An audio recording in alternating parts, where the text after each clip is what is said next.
Bom dia, alunos da Melhor 802 do José Pinho de Carvalho de 2020.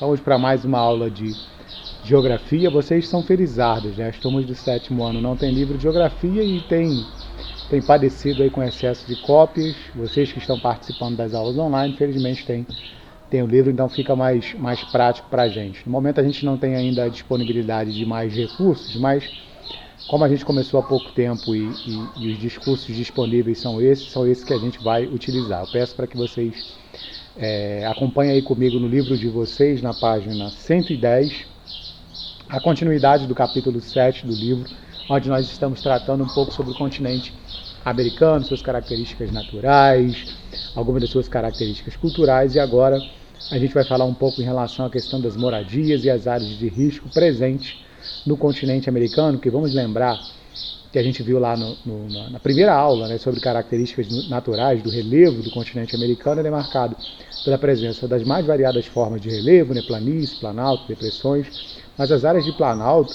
são áreas em muitos locais do continente muito habitadas, de uma forma especial aqui no Brasil, mas no continente americano e na América Central também é bastante acentuada esse povoamento e ocupação das áreas de encostas, dos morros, dos planaltos, e isso provoca uma série de problemas que a gente vai acompanhar a partir da leitura de agora na página 110. Zonas de risco e de alagados nas cidades da América Latina.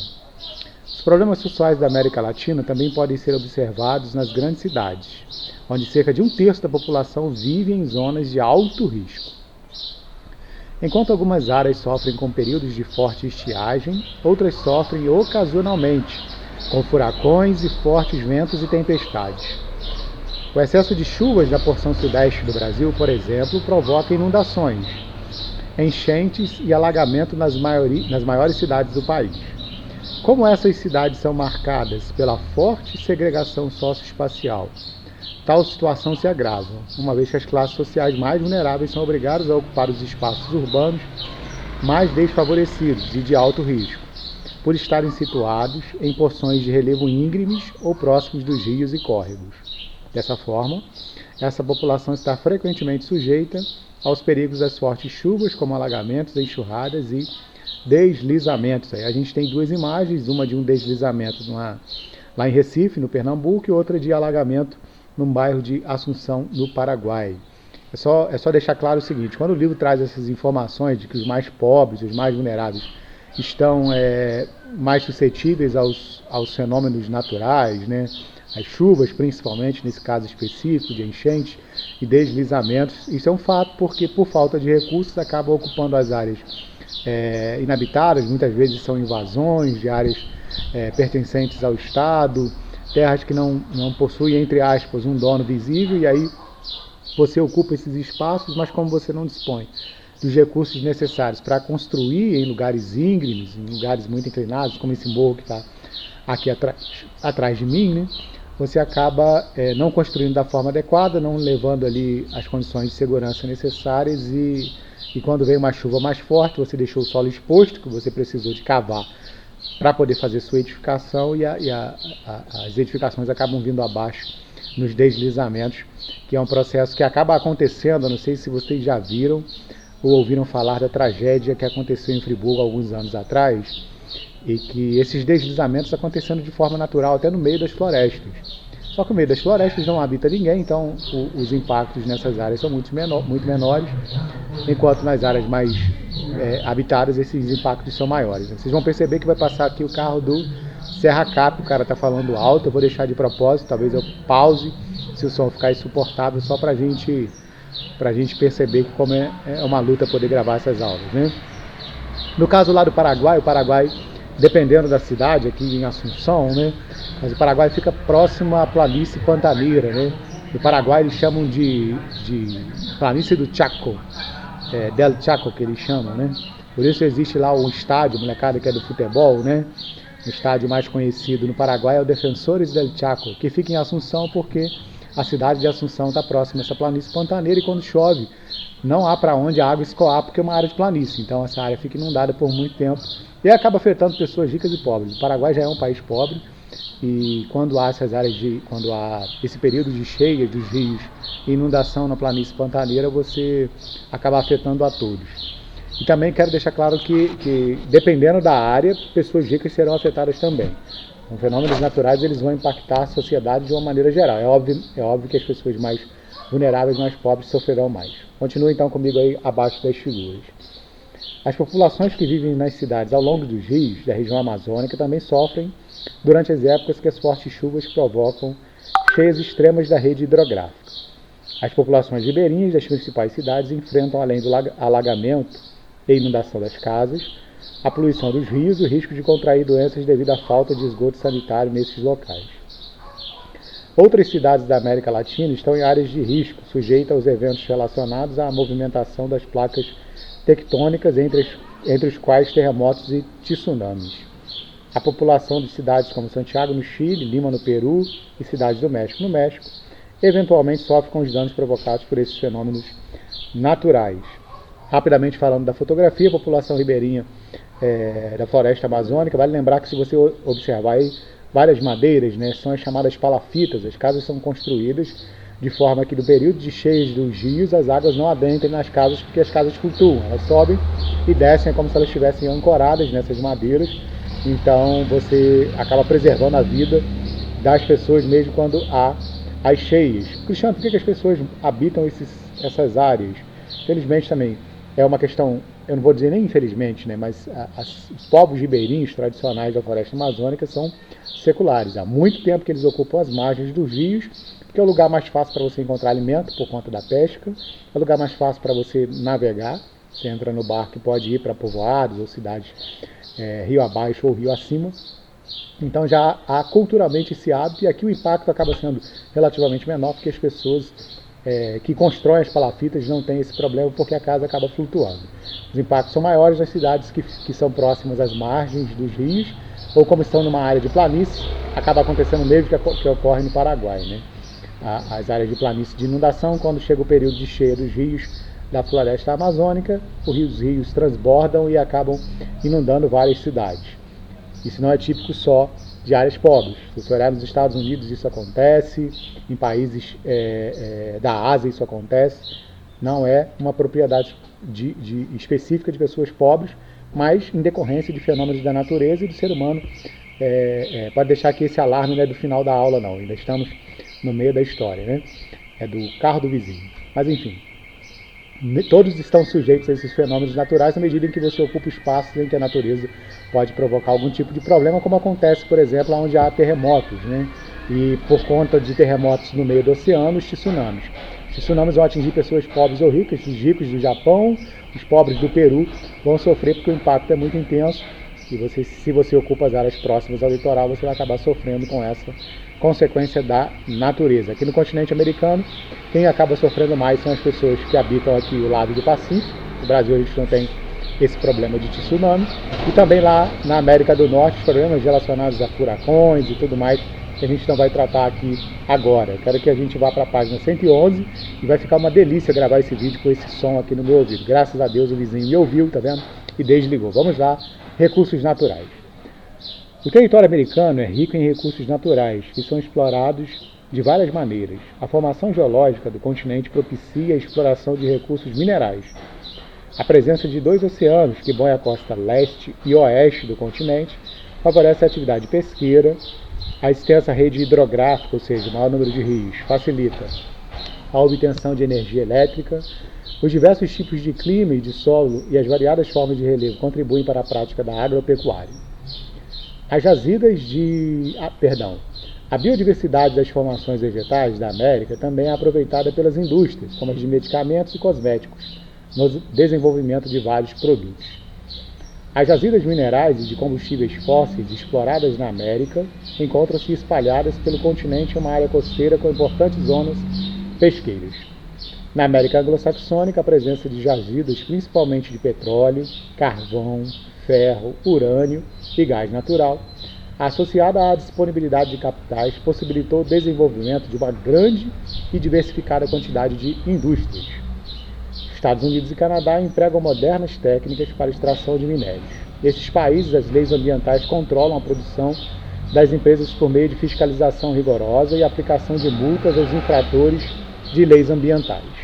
Depois eu vou fazer alguns parênteses sobre o que eu estou lendo.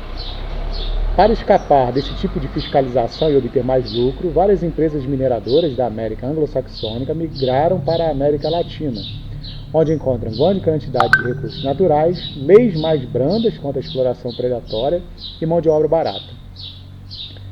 Nessas áreas, em muitos casos, as condições de trabalho são precárias e os direitos dos trabalhadores não são respeitados. A economia de muitos países latino-americanos, como Bolívia, Jamaica, Equador e Venezuela, depende da extração e da exportação de minérios. No entanto, apesar de possuir muitas jazidas em seu território, a maior parte desses países não tem tecnologia para pesquisa, extração e beneficiamento, de modo que seus recursos minerais são extraídos por empresas transnacionais, reproduzindo a dependência dos países em desenvolvimento que vendem seus recursos naturais aos mais desenvolvidos com o objetivo de tentar beneficiar a sua economia. Quero chamar a atenção de vocês que realmente o continente americano, por conta de sua extensão imensa, a gente falou na aula anterior no sentido norte-sul, né? Você tem muitos recursos naturais. Pela variedade de clima, pela formação do planeta, fez com que o subsolo do continente americano fosse realmente muito rico em recursos naturais. Eu quero chamar a atenção de vocês porque algumas informações tendem a nos encaminhar para uma forma de pensar que não é única. Quando ele diz o seguinte, olha, nos Estados Unidos e Canadá eles empregam modernas técnicas, existe fiscalização rigorosa, e por quê? É mais caro produzir minerais nesses países, eles vieram para a América Latina, América do Sul e América Central para explorar os recursos porque aqui é mais barato, porque aqui a legislação é mais branda. Em suma, isso não é totalmente verdade. Vou dizer para vocês o seguinte, nas áreas de minerais, aonde há jazidas que sejam economicamente atrativas, ou seja, tem muita quantidade, a exploração nunca deixou de existir. Então, aonde há minerais que são explorados economicamente na América do Norte, nos Estados Unidos e Canadá, eles continuam explorando. O custo é um pouco mais alto, porque a mão de obra é um pouco mais alta. Mas aonde há mais tecnologia, você consegue equilibrar, né? Porque se eu tenho uma máquina mais eficiente, mas o trabalhador é mais caro, essa máquina produz mais. Então eu consigo reduzir o custo. Se aqui na América do Sul a gente não tem máquinas com tanta tecnologia, o trabalhador é mais barato. Então eu produzo menos, mas eu gasto menos com a mão de obra. Então esse já é um mito que a gente desmistifica a partir daqui. Outra questão é em relação à questão da legislação ambiental. A legislação ambiental do Brasil, por exemplo, ela é extremamente severa. Todos os dias, praticamente, né, semanas e atrás de semanas, são aplicadas multas nas empresas que não conseguem se adequar à legislação ambiental. Então, as fábricas de cimento na nossa região são obrigadas a investir uma quantidade enorme de dinheiro em filtros para evitar com que a poluição atmosférica seja maior lá naquela atividade industrial. É uma fábrica de outro país, a Lafarge, por exemplo, que se juntou com a Holcim. Lafarge é francesa, a Holcim é da Suíça, estão aqui no Brasil explorando o calcário e produzindo cimento. A pergunta que eu faço é, nós iríamos desenvolver uma tecnologia própria para a fabricação de cimento aqui no Brasil sem recursos? Nós precisaríamos de dinheiro de fora. Já poderíamos ter aprendido? Até poderíamos, mas isso não é barato.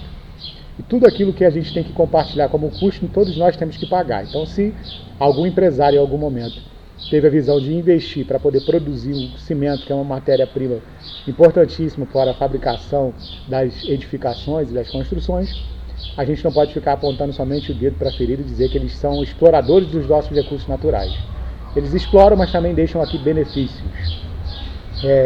Ainda sobre a questão da legislação ambiental, vocês viram que aconteceu uma tragédia horrorosa nos últimos meses na Companhia Vale do Rio Doce, que é a maior mineradora do planeta e que é aqui do Brasil. Pessoas morreram no rompimento das barragens de Brumadinho e de Mariana, porém foram aplicadas multas bilionárias sobre a empresa. Várias unidades de produção da empresa estão fechadas há mais de um ano, não podem produzir até que eles garantam que de fato aquelas áreas estão seguras para poderem produzir. Cristiano, mas por que aconteceu o problema? Foram contratadas empresas para fazerem o que eles chamam de consultoria, que é para poder fiscalizar, para saber se aquilo estava seguro ou não. As empresas deram um aval de que estava seguro e não estava. E aí o processo está em investigação criminal para poder se encontrar os culpados. Mas Grundai para dizer, olha, então não vamos mais produzir minerais não vamos mais retirar o minério do subsolo porque ele mata as pessoas. Não, a gente tem que fazer isso de forma segura, mas continuar explorando e continuar retirando a riqueza que está no subsolo, porque a riqueza no subsolo, se ela não for extraída de lá, não serve para absolutamente nada. É só para isso que eu quero chamar a atenção de vocês, porque o Brasil dispõe até de tecnologia razoável. O Brasil, por exemplo, é pioneiro na extração de petróleo em águas profundas. Então a gente tem essa tecnologia para retirar o petróleo lá debaixo do fundo do mar, de perfurar a rocha a centenas de metros, quem sabe quilômetros, para retirar o petróleo lá do fundo do mar. O Brasil é que desenvolveu essa tecnologia. É para a gente não achar que a gente é o causador de todos os problemas ambientais do planeta e nem tampouco a gente achar também que os países que vêm de fora só querem explorar a nossa riqueza e a gente não aproveita nada. A gente tem que aproveitar para não desviar esse dinheiro com corrupção e roubar, e aí sim investir em pesquisa, tecnologia, nas universidades, nas escolas, para que a gente consiga desenvolver uma tecnologia própria. Mas ficar com esse discursinho de que o Brasil vende seus recursos naturais, ou a América vende seus recursos naturais muito barato e por isso é explorado e que isso tem que acabar, a gente tem que pensar um pouquinho também de como a gente investe o dinheiro que a gente vende esses recursos no nosso país, né? De que maneira que isso está sendo investido. Bom, para a gente encerrar na página 112, proteção da Amazônia e demais florestas equatoriais, né?